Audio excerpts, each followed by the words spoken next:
dejado ver que esta señorita gana más de 19.000 soles y no tiene ni maestría, ni siquiera tiene una licenciatura y sin embargo desde octubre del año 2024 logró ingresar a una oficina que también fue creada recientemente. Estamos hablando de la oficina principal del Centro de Modalidades Formativas del Congreso de la República.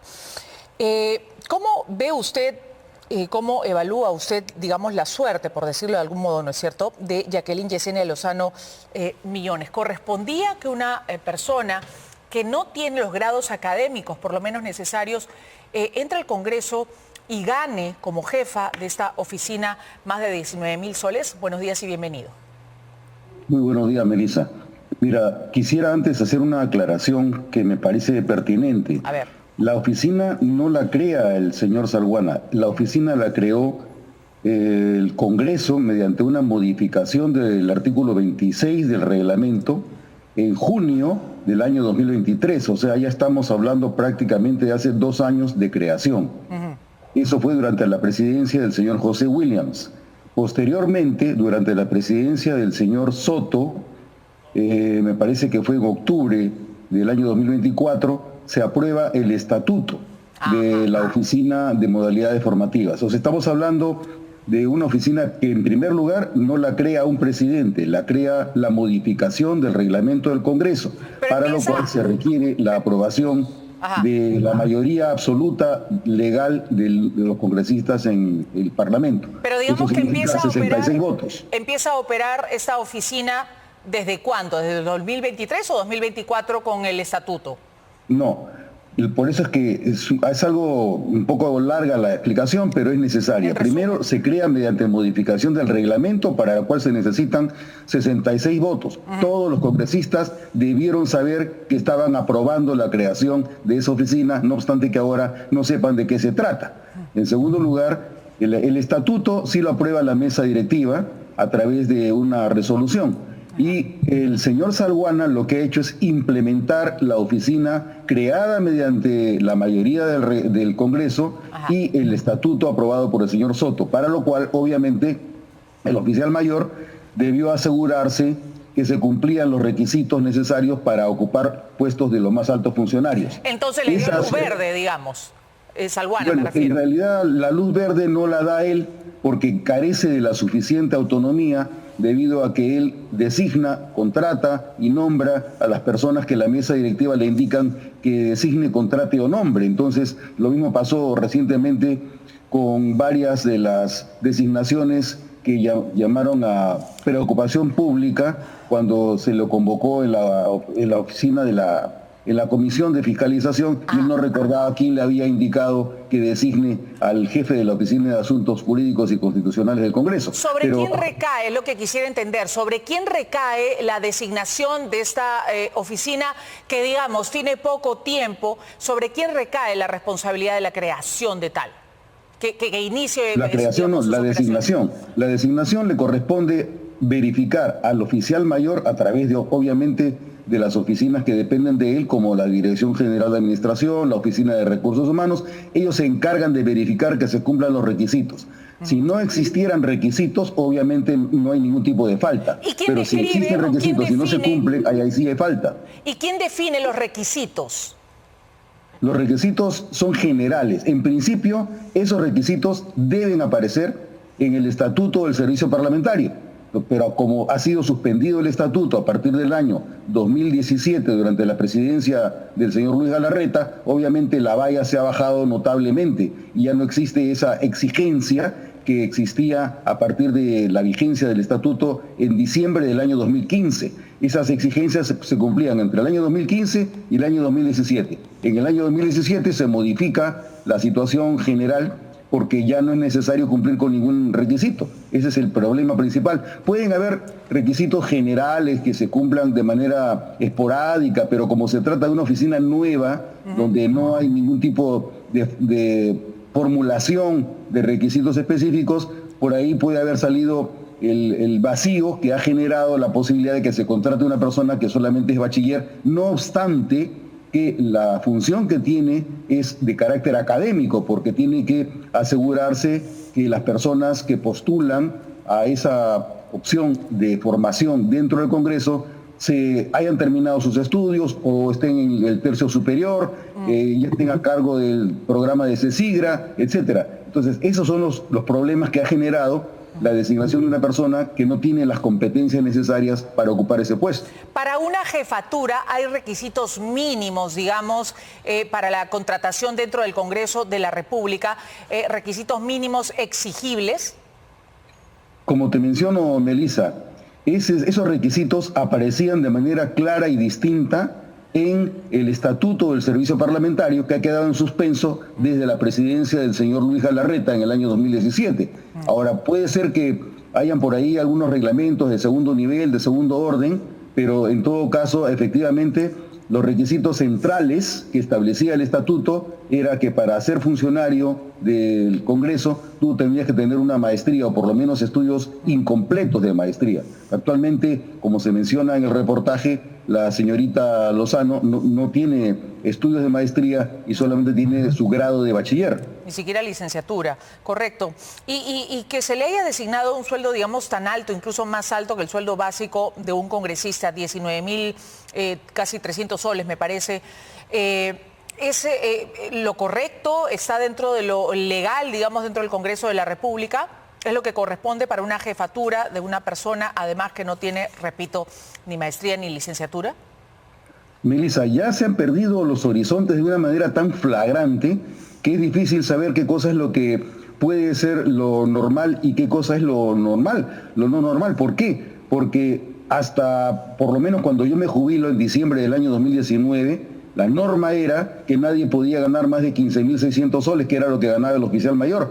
Posteriormente han modificado esa regla y ahora el oficial mayor me parece que está ganando alrededor de 23.000 o 24.000 soles. Entonces, a partir de esas violaciones a normas que han regido, por lo menos, como te repito, hasta diciembre del año 2019, ahora cualquier cosa es posible. Cuando yo me jubilo en el año 2019, el sueldo que yo percibía, el sueldo formal, era de aproximadamente 13.000 soles y mi remuneración neta era de 8.000 soles. Yo era jefe de una oficina. Entonces me imagino que lo normal habría sido que no se la contratara por un sueldo superior a los 13.000 o a los 12.000 soles. Pero eso ya no sirve para nada porque, como te repito, las normas se han hecho para incumplirlas. Exacto. Y no hay entonces ninguna norma que regule un tope para los jefes, por lo menos de área o de oficinas. Actualmente, ¿hay un limbo en ese sentido? ¿O es que sí la hay y los congresistas simplemente, o en todo caso las oficinas, los administrativos, quienes tienen la responsabilidad de contratar, simplemente pasan por encima de la norma? Mi percepción, Melissa, es que la única norma es que se hace lo que le da gana a quien tiene el poder. Esa es mi percepción. ¿Y no puede ser que yo esté equivocado? ¿No hay ilegalidad en esas decisiones, teniendo en cuenta que hay supuestamente normas que modifican o que regulan, perdón, esta situación de contratación?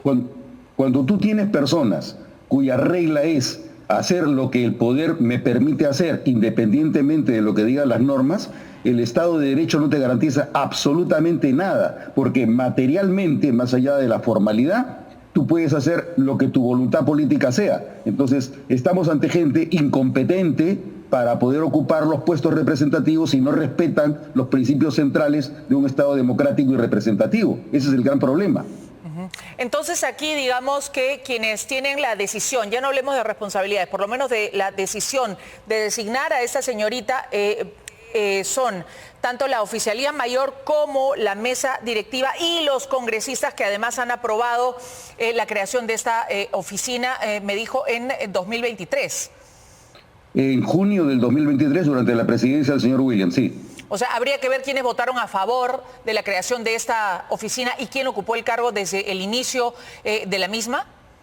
Y no solamente eso, tendremos que responsabilizarlos también por tanta ley que aprueban que luego no saben que han aprobado. Ese es el gran problema que tenemos. Congresistas que ocupan un puesto representativo, pero no tienen conciencia de lo que consiste votar a favor o en contra de una norma y luego no saber qué cosa es lo que han votado y qué cosa es lo que aprueban como una ley para el país. Ese es el gran problema. Y eso depende nuevamente de los partidos políticos que no se preocupan de capacitar a sus militantes para proponerle a la ciudadanía y al electorado a candidatos que sean capaces de cumplir con el perfil del puesto representativo, Melissa. Correcto. Otro tema no menor tiene que ver justamente con la fotografía que estamos viendo que aparece detrás de la señorita. Es regular ver que el líder de un partido, no el presidente de la República, sino el presidente de un partido o el jefe de un partido aparezca en la fotografía de una oficina institucional del Estado. Nuevamente estamos ante otro problema, porque esa es una demostración de la falta de sindéresis, de la falta de criterio, de poner las fotos en una oficina del Estado de una persona que no tiene ningún tipo de rol ni de participación. Esa es una falta de criterio total. Tú podrías poner la foto hasta del presidente de la República si quieres, ¿no? Claro. Porque es el presidente de todos los peruanos. Pero la foto de un líder de un partido, eso es una visión minúscula y liliputizante de nuestra vida política, mi querida Melissa. Exacto. ¿Y usted ve entonces ilegalidad, irregularidades en la contratación de esa señorita Jacqueline Yesenia Lozano Millones?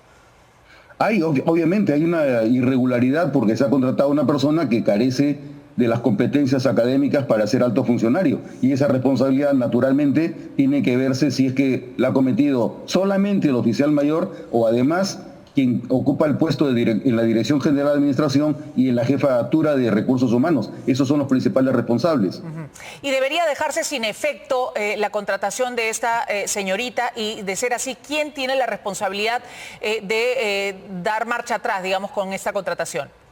La pregunta, Melissa, es ¿quién va a exigir que se deje sin efecto esa contratación? Porque si las mismas personas que han aprobado la modificación del reglamento del Congreso, la misma mayoría es la que ha propuesto al oficial mayor que se la designe, ¿quién va a pedir que se anule esa contratación? ¿La mesa directiva? No estoy muy seguro de que lo vayan a hacer. Total, ya han demostrado antes que cuando necesitan que alguien se inmole, la persona que se inmola es la persona a la que van a proteger. Correcto. ¿Y cuál sería la labor de la oficina principal del Centro de Modalidades Formativas del Congreso? ¿Cuál es la relevancia, en todo caso, de esta oficina? Bueno, para empezar, lo que necesita el Congreso es la creación de una escuela del servicio parlamentario que debe ser similar a lo que existe con la Academia Diplomática o con las escuelas donde se preparan los oficiales para ocupar puestos dentro de las instituciones armadas. Ese es lo que necesita el Congreso. Más allá de eso, se pueden crear múltiples oficinas, como en este caso, donde se supone que se va a generar un espacio de reclutamiento de los alumnos que tengan interés en hacer prácticas en el Congreso, para lo cual durante un año no renovable, pueden pasar por un proceso de formación a cargo de este centro, que obviamente tendría que contar con una malla curricular para que se pueda acreditar y asegurar la formación de estas personas. Este mismo centro tiene a su cargo los cursos de extensión universitaria, que serían un requisito para luego ingresar formalmente como practicantes en el Congreso. Y además este centro también tiene la misión de asegurar el vínculo con el CECIGRA Derecho, que es lo que también se ha aprobado en junio del año 2023. Correcto. Muy bien, muchas gracias a César Delgado Guembes, ex oficial mayor del Congreso y profesor universitario de Teoría Constitucional, por estar esta mañana con nosotros.